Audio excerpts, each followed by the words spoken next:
Hey everybody, it's Chugga Conroy. Welcome back to more Xenoblade Chronicles. Last time, we left the Fallen Arm to begin a new journey, this time to the Mechonis capital. With it looming above us, I can think of no better way to get things started than running down this long pathway of nothingness. We get to feel like Goku running down Snake Way for 20 episodes, but the real kicker is, we're not going to be able to remember that we can fly and just rush down it in 1 second like he did. Oh, the horror.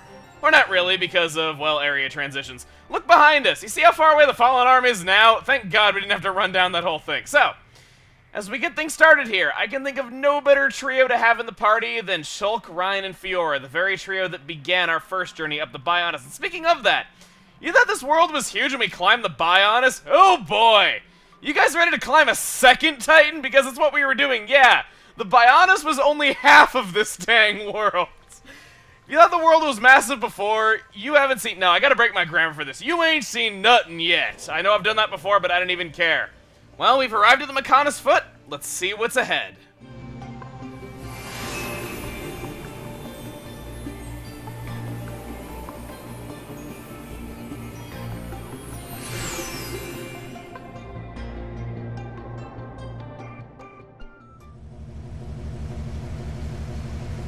We're inside the Mechonis. Just how I imagined it. It's all totally mechanical. It ain't gonna be easy getting up this thing. Egil is at the top. The best part is, Ryan's contribution to the conversation was completely ignored. Before we go on, I want to turn around right here to show that the Mechonis is in a bit of a kneeling pose, and as a result of that, through that crevice, you can see the Mechonis arm, the one that Egil rebuilt. Due to its kneeling pose, it is resting in the water and is right beside us. You can look up in the corner and see a much nicer view of it. In addition, while we're looking around the start of this, remember that hunk of metal down there. It's going to be important for later. Kind of. Anyway, Mechonis Field. This one's going to be a lot of fun. Is it because I can jump off these conveyor belts the very last second to go flying? Well, partially. But that's not the only reason that I like this place just so very, very much. I never see Mechonis Field get mentioned whenever people talk about their favorite locations in Xenoblade Chronicles, but personally, I think it's very underrated. On my first playthrough, I didn't think it was anything special either. You know, I didn't really think the color palette was as pretty as a lot of the other places we'd been, but after playing it more and doing some repeat playthroughs, this place is brilliant! I wouldn't go so far as to say it's my favorite area, but it really deserves a lot more love than it gets. And I think I can back up what I say here. In this universe, the Mechonis may as well be another planet, and as an introductory area to the Mechonis, it feels so otherworldly. I know that we had Sword Valley, but I'm talking about the body of the Mechonis here. I couldn't really figure out why for the longest time that it felt so otherworldly, but I think I got it pinned down now. First off is that it's inside. We're inside of a giant room right now in the interior of the leg. Ever notice how all the areas on Bionis, aside from that little pathway between Satoral and Machina, all of those were on the exterior? You know, you're up on top of the leg, you're going around the waist, you're behind the head. You were never really inside the Bionis, at least not for long. But this is a really, really huge area that's just inside of a giant room. How tall of a room is this, you may ask? Well, I would just have us look up to show how tall this place is and have that be the end of it, but you can't even see the half of how high we can go, so how about we look at the map instead? All this is on the ground floor. We still have all of this to go, plus there's also a basement. Yeah, and that brings me to the second reason. We never really had much of a vertical area before either, but this is definitely that. You're climbing up, not really running across a big plane. And as if all that wasn't enough, the music is very, very different. All the Bionis music used very, traditional orchestra instruments, and while this music is still orchestrated, the Mechonis music is more electronic. I'll let you listen to it for yourself in a moment, but for now, we have the first Mechon of presumably millions on the climb up the Mechonis. Getting into this fight, though, I'm gonna use Shutdown.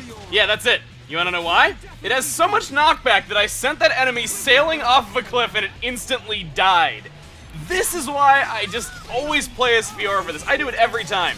Knocking an enemy off a cliff with high knockback is so satisfying. Granted, she's not the only character that can do this. Ryan's Sword Drive has knockback, as does Melia's Spear Break. But Double Win and Shutdown having two attacks that have knockback, it's often just enough that you can send an enemy off a cliff.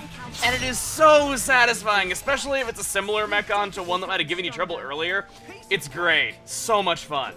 Some people might think it's really cheap, but don't knock it till you tried it. It's just a really fun time to just do that the whole way up. It makes so many battles go so quick, and it gets you loads of experience. With this party, you can get a lot of stuff! I got a vision. I will never stop getting freaked out by this. I don't know, just like a loud sound and a big flash of light when I'm in the middle of a thought.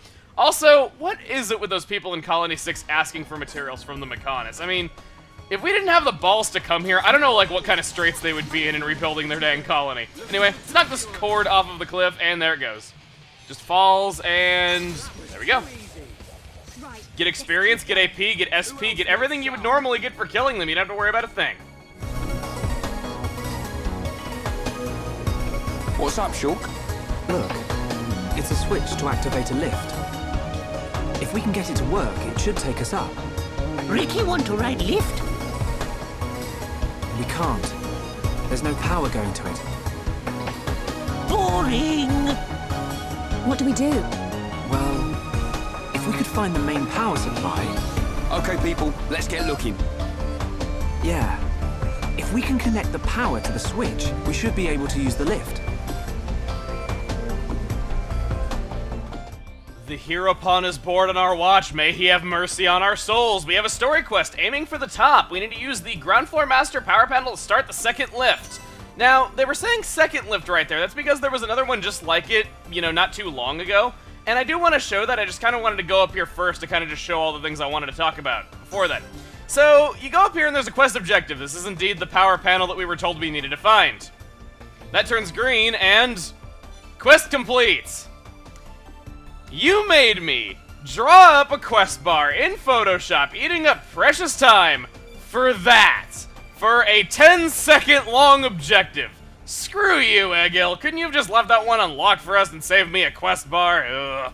Okay, I really shouldn't get so bent into shape though, but still, some of those quest bars can take quite a while, and sometimes I have to work on them like one after another for a long period of time, and it gets kind of monotonous, so... yeah, I can't really say to take too kindly to that quest taking 10 whole seconds. Like, if you're gonna make me drop a quest bar for it, at least make it take a minute or two. I mean, come on. So, what I want to do is, before we go onward, I want to go back to this lift over here. After we killed those enemies, we didn't get any treasure chest for them. They just kind of got knocked off of the cliff. So, that'll show juicy steak plant. That's a plant that grows juicy steaks? This universe is really a lot better than ours. Not just in terms of coolness, but I want a friggin' flower that has, like, steaks instead of petals. Feel like the bloomin' onions, like with those onion petals. So, we'll get onto this lift, call it over, and, yeah, it's activated. Luckily, nobody got left behind there, or else they'd be jumping quite a long distance, and... whoa, speaking of jumping a long distance, crap! I didn't know you could walk off of that! Okay, good, I didn't die. So... we are on that hunk of metal down here that I mentioned before. And at the bottom of Mechonis Field, you have this river of oil, or lake of oil, more like. It just kind of spans the entire bottom, and you won't instantly die upon jumping in here. But if we swim over to where those enemies died, the treasure chests will actually be there, and you can collect them. Downside is, you take damage gradually from being in this oil. It's really odd, because you'd think that Fiora would, like, glug this stuff down and recover health, considering she's a Mechon and all, but no, she gets hurt by it as well. I don't really know why. And I'm not gonna find a single treasure chest before I run out of health, am I? I was hoping to recover at least one item. Nope, I didn't. That went great. That worked out for the better. So much for being choked about dying, I just ended up respawning right next to where I needed to be anyway, so I am right here. We got the second lift on the ground floor, so we'll call it down and go to where we need to go. No more detours. And, while we do go up here, I do want to be quiet for a moment and let you listen to the music, though, because I was praising it very highly and talking about just how different it was. So I will let you get acquainted with it, but really quick, couple things that we need to get out of the way before I just kind of go away for a few minutes. We have a new quest objective. We need to use the first floor master power panel to get the cylinder activation panel on the floor working. Whatever the hell that means, we'll just look out for some quest icons and we'll probably be fine. Second, while I'm quiet, we have an unavoidable battle right ahead no matter which way we choose to go on this floor, so I'm going to be editing the music so that you can still hear it even if we get into a battle.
think that's enough. Hopefully it gives you a feel for the atmosphere here. Now, this song, however, carries one of the greatest sins to video game music of all.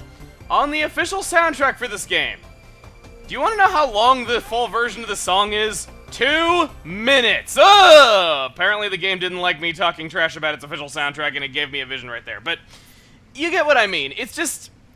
it's such a disappointment that, like, you get the soundtrack, and this song is only 2 minutes long, because I'll just come out and say it. This is one of my top 5 favorite songs in Xenoblade Chronicles. The second example of which, after the Valak Mountain Knight did name Shilx, what are you even doing? Okay, at least he's on here to stay this time, it seems. But not only is it the music, the atmosphere, all those things, but what we're doing right now that makes me like this area so much. Not only does it feel so otherworldly atmospherically, and not only is it just really fun to play because you can knock the enemies off the cliffs and get instant kills, but there's also the fact that between how the area is laid out, you can really get a look at where the enemies are ahead of time. You know, we had multiple options of where we wanted to go, and I was able to see really clearly. There's a lot of places where you can do climbing and platforming, and there's a lot of, like, moving parts here that aren't just part of the background. And because of that, you just have a lot of choices in what you can do. You can avoid a lot of fights here. I mean, there are a lot of mech on here, like there should be, but you can avoid most of them if you're really clever about how you go about going through here.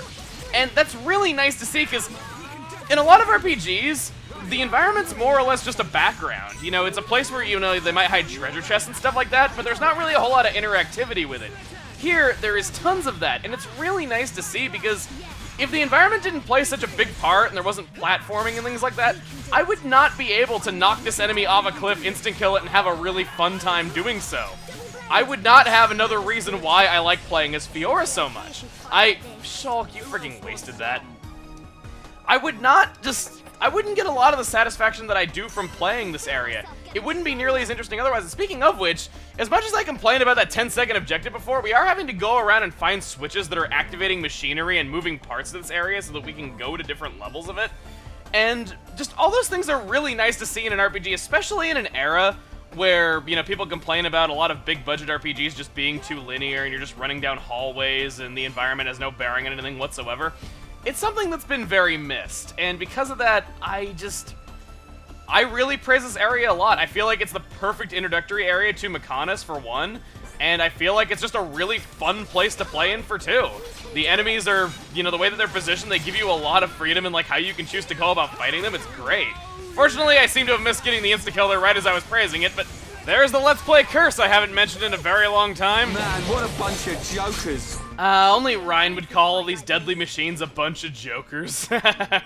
Decided to cut that battle out and just kind of come back here because it's where we need to go. We had those 2 switches that activated when we pressed that first one of which is right over here if the camera is to be believed with how it showed us exactly where we were supposed to go. So let's go ahead and press this, and I will guarantee you that if you have never played this before, you will have no idea what's about to happen.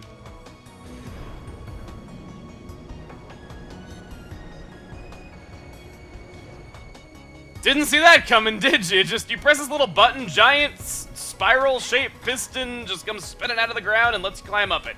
So we're going to use this thing to get up, and our objective is going to become a lot more clear once we get to the top. Unfortunately, this is a little bit of a long walk without much to do on it, after I was just talking about how this place is so non-linear, and it's just so nice to see, like, how much of bearing the environment has. But to be fair, I did have to solve a puzzle of sorts to get this thing to pop up, so I guess this is kind of interactive. Okay, no, not really. I don't mean to, like, you know, well, okay, I would say I don't mean to gush in these videos, but I really do. I'm sorry. So we go up here, and we have the observation post. This is another reason why this place is just so clever. You saw me climbing back there and getting around the enemies, being able to avoid those fights. Well, from places like this, you can really observe just the locations of the enemies. You can see, like, where you can climb on stuff to get away from them, different pathways you can take to avoid battles. And right over there is something that you can climb down. It goes all the way, this path goes all the way around, and you have that ladder over there. Should we see what is at the end of that ladder, by just going over here, down there is that switch that we need to press. Unfortunately, I don't really think we can jump that. Maybe we could while on the cylinder, but I don't really want to be the one to find out. Do I want to do that? No, actually, I don't want to go that way about it. How do I want to do this? Oh, okay, I can just walk right here. For some reason, I thought there was like a guardrail there, but there's not. I can get an item orb, and I can skip that fight entirely. Yay! An Ace Rolla P. Does that is that like the type of pea that like all types of peas like aspire to be? It's just like, it's so round that like it's an ace rolla, as in like it's an ace at rollin'. That's all that really comes to mind whenever I see that name. Let's hit you again and knock Faith off of a cliff. That sounds kind of bad. And Shulk, why did you use enchant right there? What would possess you to use enchant there? We have, okay, Shulk, you have the Monado. Fiora is a Mechon, so of course she can hurt Mechon. Ryan has an anti-Mechon weapon. This is more what I was talking about when we were in Sword Valley and I was complaining about that. Shulk will use Monado Enchant only if you are fighting Mechon. He does not check to see if the party has anti-Mechon weapons. He just automatically does it if you have him on the AI. That is one serious problem with his AI, unfortunately, and one reason why I typically don't leave him up to the AI. It's just that Fiora is the new party member. She is really fun to play due to her knockback moves, and I just really want to be here for this area, and yeah. Plus, while I do kind of hate that, I don't really hate it enough to not have Shulk in the party if I'm not playing as him, so I'll just deal, I guess. I know some people disagree with having him on there, but hey. I don't really want to fight you guys. I'm just going to go past you. Well, okay, fine, I will. And yes, it is just because I can't resist the opportunity to knock somebody off of a cliff. Alright, didn't make you watch that fight. We've done a lot already, and if you notice that enemy dropped a Machina driver right there, also I could have just totally climbed to this. I got sidetracked from wanting to knock him off of a cliff. But, another juicy steak plant. If you notice he dropped a Machina driver, if you didn't want to buy equipment down in the Fallen Arm and you couldn't really afford equipment for everyone, you can indeed get anti-Mechon weapons dropped by these Mechon. Yeah, they are carrying weapons on their person, built specifically for us so that we can easily kill them. I don't know about, like, I really can't say that I understand Egil's plan entirely, though, but that really just doesn't sound like the most effective things to equip your Mechon with, just saying. Especially considering they're things that we can easily hold in our hands. Let's just knock this guy on a cliff with a double win. Oh, we didn't. I was hoping I could do it with only one knockback move. I was hoping I wouldn't need to use Shutdown there. Right, you guys, you're here. These guys are strange. I oftentimes have glitches with these enemies just where they just stop attacking me for no reason. I'm not really sure why they do that. Like I said, it is just seemingly for no reason at all, but yeah, that is just kind of what happens. Daze him, and let's do a second gear Spear Blade right there. That did a lot. Wow. Didn't even get to get back up. Let's finish him off. Think I'm here? None? Anyone? Ryan, you haven't changed a bit with your end of battle quotes, and I wouldn't have it any other way. They're just so great. Ooh, a Retro Diode. I don't think I've mentioned this before. We've already gotten a Retro Diode, though, but if I'm not mistaken, you really want to gift those to Shulk. I think the Retro Diodes give him, like, I think it's like 4 hearts worth of affinity. Like, it's crazy what it gives. I just remember that being a particularly good item for building up affinity with Shulk. Not that you really need to build up affinity with Shulk much, because he already has so much, but still, it is really nice to know. Anyway, so speaking of just like how interactive this whole place is, we have come full circle around this path. Already got up to the 3rd lift, and don't play games on ladders, but I personally have a game that I like to play on these ladders, and that is Chicken Race! Grab onto it as close to the bottom as you can. Shulk lost because he took damage. Aww. But of course, Ryan teleports to the bottom and wins the race that way. After all, Ryan does have powers over time and space. Let's just hit this switch and open up the way.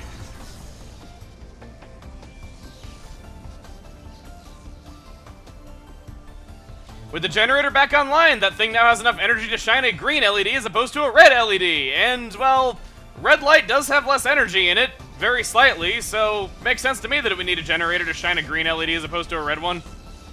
And now that we're back at the top of the ladder, as a sense of progress for how far we have actually come, look how far down where we came in is now. It is just that far away. Down there is where we got that first ether crystal deposit. Yeah, that is how far we've come in this amount of time. How much further do we have to go? Oh, you don't even know the half of it. Anyway, though, we have made a lot of progress into Mechonis Field. We got some of those memory pieces that I don't think I ever verbally acknowledged, but you can see them. We got familiarized with this area, and we had a lot of satisfaction and a lot of fun killing enemies in a nice, easy way. Next time on Xenoblade Chronicles, we're going to be taking the lift up and going higher into the field. See you guys then.